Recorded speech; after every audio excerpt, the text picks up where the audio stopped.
La dépendance numérique augmente la solitude, l'anxiété et la dépression sans remettre en cause l'utilité des smartphones. Des chercheurs mettent en garde contre leur omniprésence notamment chez les étudiants.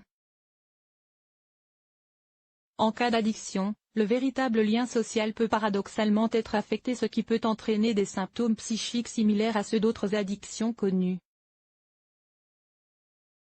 Tabac, alcool, cannabis, opiacés, cocaïne, amphétamines, jeux de hasard. Autant de produits qui peuvent créer une addiction. D'un point de vue scientifique et médical, les addictions se définissent comme des pathologies cérébrales définies par une dépendance à une substance ou une activité, avec des conséquences délétères, explique la Mildeca. L'Organisation mondiale de la santé définit quant à elle le syndrome de dépendance comme un ensemble de phénomènes comportementaux, cognitifs et physiologiques dans lesquels l'utilisation d'une substance psychoactive spécifique ou d'une catégorie de substances entraîne un désinvestissement progressif des autres activités. Parmi les addictions sans substance, seul le jeu pathologique, jeu de hasard et d'argent, est cliniquement reconnu comme une dépendance comportementale, selon la Mildeca. Pourtant ces dernières années, un autre élément peut s'ajouter à la liste, l'hyperconnectivité, via l'ordinateur mais surtout via le smartphone.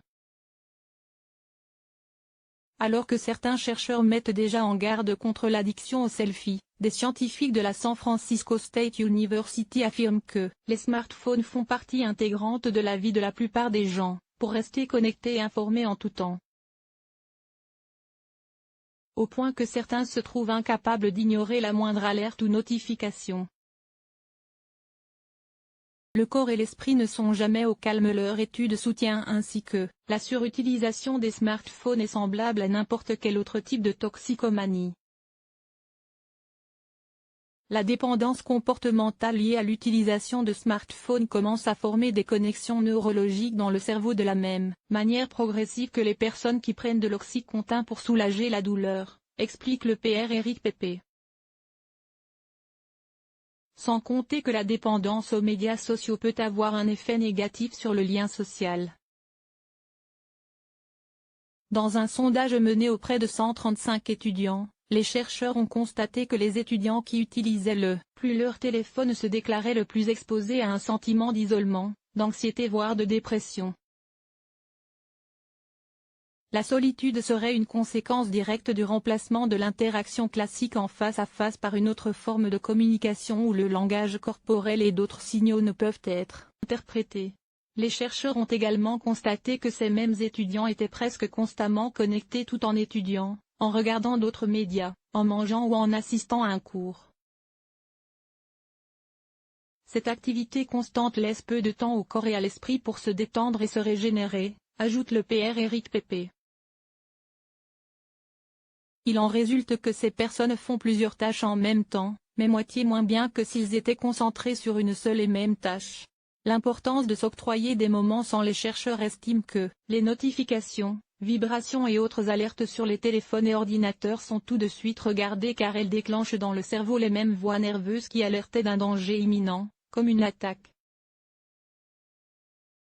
Mais maintenant nous sommes pris en otage par ces mêmes mécanismes qui nous protégeaient autrefois, et nous ont permis de survivre, pour des informations les plus triviales, souligne-t-il. Mais comme il est possible de se sevrer de certaines substances, avec de l'aide si besoin, il serait également possible de se prendre en charge et de s'entraîner à être beaucoup moins dépendant au téléphone et aux ordinateurs. La première étape consiste à reconnaître que les entreprises de téléphonie manipulent notre sens biologique de réaction au danger, affirme le PRPP qui suggère de désactiver les notifications inutiles, de répondre aux emails et aux réseaux sociaux à des moments précis de la journée et de se programmer des périodes pour se concentrer exclusivement sur des tâches importantes. Autre exemple donné, en cas de sortie avec des amis, tous les téléphones sont posés au milieu de la table et le premier à le toucher offre sa tournée. Nous devons aborder la technologie d'une manière qui intègre toujours les compétences dont nous avons besoin, mais qui n'enlève rien à l'expérience de la vie réelle, conclut-il. Mission interministérielle de lutte contre les drogues et les conduites addictives.